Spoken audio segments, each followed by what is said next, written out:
Well, hello, friends. My name is Kelly, and thank you for tuning in today. Were our grandparents living a better generation, better time than us?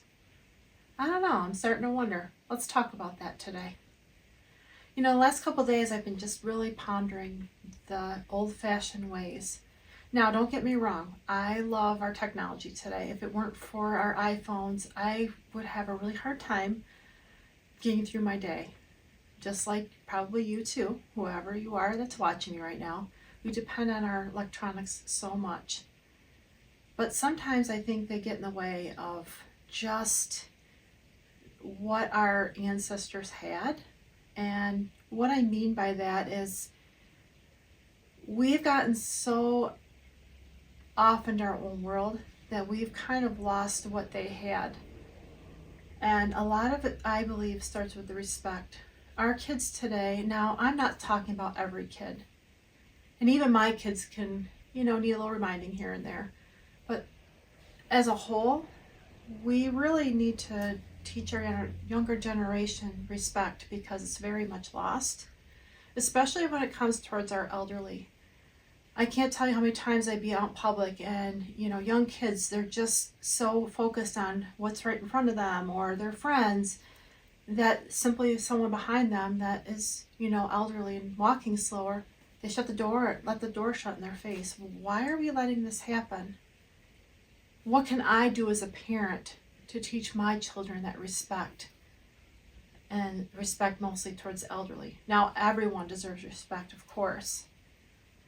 But we really need to get back to our roots. And I'm preaching at me right now. We really need to pass this baton on to the next generation. Okay, what's really important? I'm not saying to not go to college. I'm not saying not to do sports and all these things. That's perfectly fine. What I am saying is that we need to step back and just remember what they did right. I think, and this is my opinion now, I didn't live in this time. I wasn't born until the late 70s, but my opinion is once the 60s rolled around, there was a lot of rebellion that took place. And I believe within me, I think the 40s and the 50s, they had something going right. They were making dinners at home, they ate around the table. I have a reminder here today. These are my grandparents, Bert and Betty. Now, they weren't perfect. Nobody's perfect. But they did something really good. She would make homemade meals. She was home, taking care of the family. Now, I know today that is nearly impossible for one parent to stay home and raise the children. I get that, totally. But what she did right was just having a home to come home to make you feel warm, and had a dinner ready. Everything was by scratch. And we're just running around like chickens with our heads cut off today. We really need to step back and just evaluate what is really important. I am so disappointed now. Some people are going to get really mad when they hear me say this. So please forgive me. Be nice in your comments. We have really let sports dictate our whole lives. We made it a god, essentially. We've made sports a god, especially in the United States. We really, especially sports parents. These kids are practicing sometimes every day of the week. It's crazy to me. Where I live, we live across the street from a park that's owned by the school, and they do practices for football. And I cannot tell you, every single night of the week was practice during that chunk of time. These kids are young. They're younger than my kids. My kids are 11 through 18, so probably around my 11-year-old's age. They're across the street, and I'll tell you, they were there probably 8, 9 o'clock at night on a school night. That was unheard of when I was growing up, and I grew up in the 80s, and I've never seen that, even in my generation. Now, I'm not saying to throw sports out. People love sports. I get it. But I have a consistent thing I keep saying in all my videos. It's all about balance, right? We really need to step up and just say, hey, this is cutting into my family time. I'm sorry, we can't meet 7 days a week.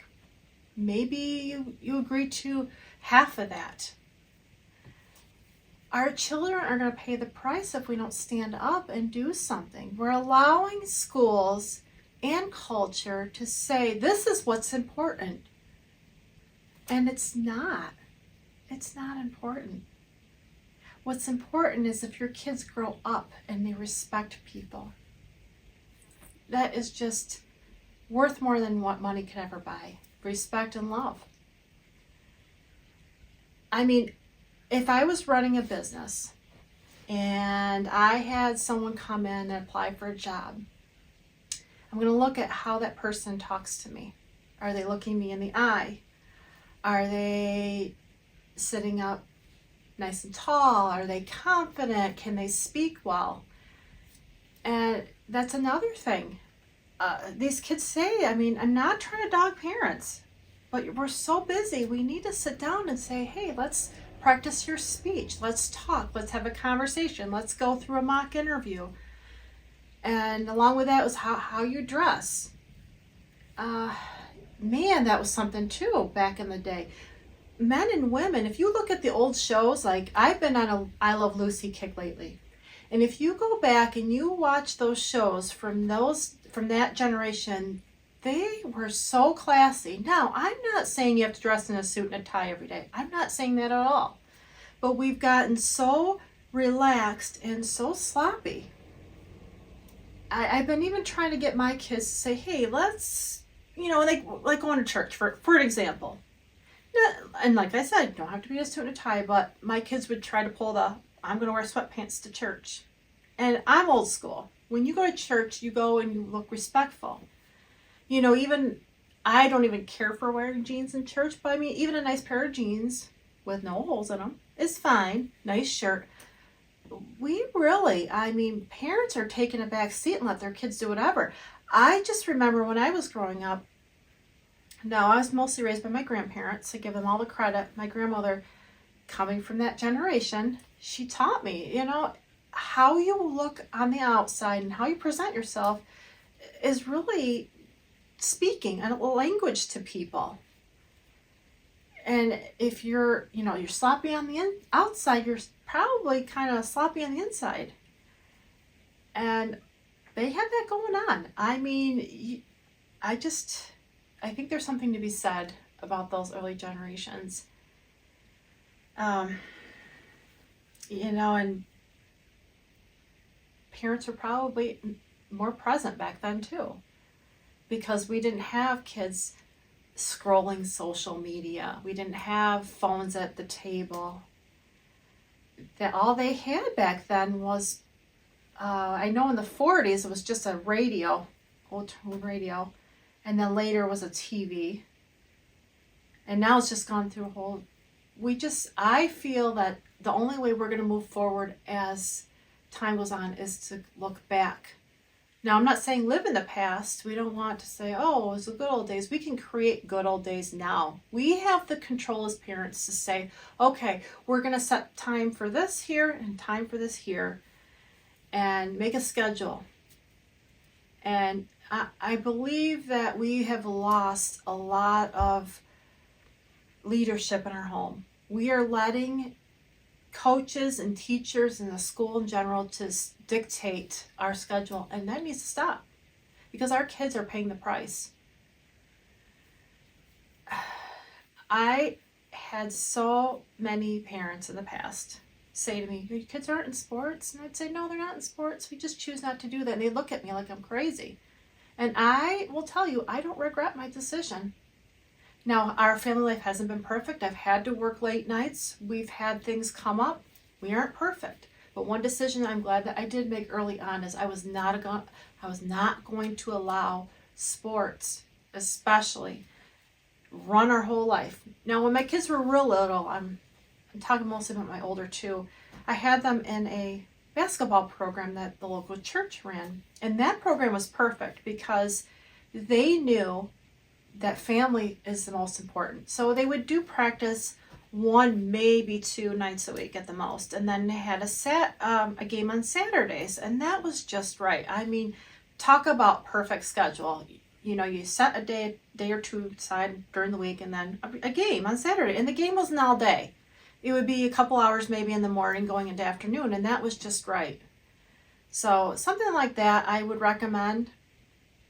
My daughter, my youngest, is in band, and that's been really nice for her too. Band seems a little bit better.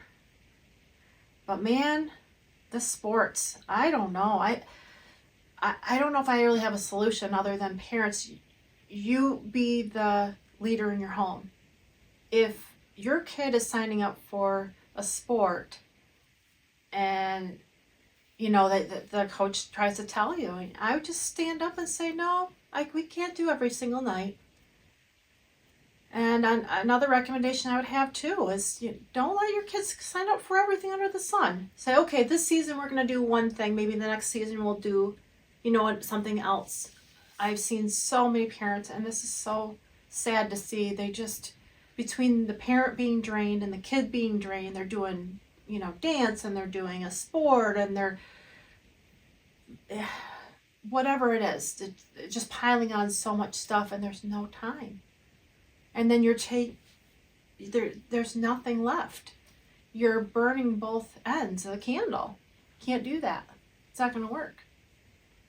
So I think that if we really look back, and if you're blessed enough to have your grandparents still around that lived in those days, I would ask them, how was life like back then? What did you like? What didn't you like? What would you do different?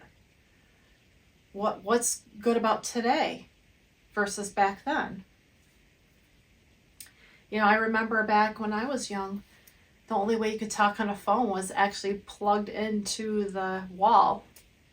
And when you hung up, you hung up. There was no texting. There was no internet, none of that.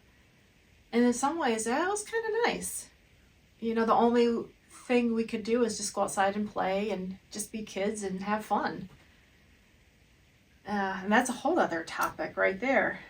But yeah, I just wanted to talk to you today about that. It was just kind of heavy on my heart. I just talked to my son recently about etiquette. That's another thing.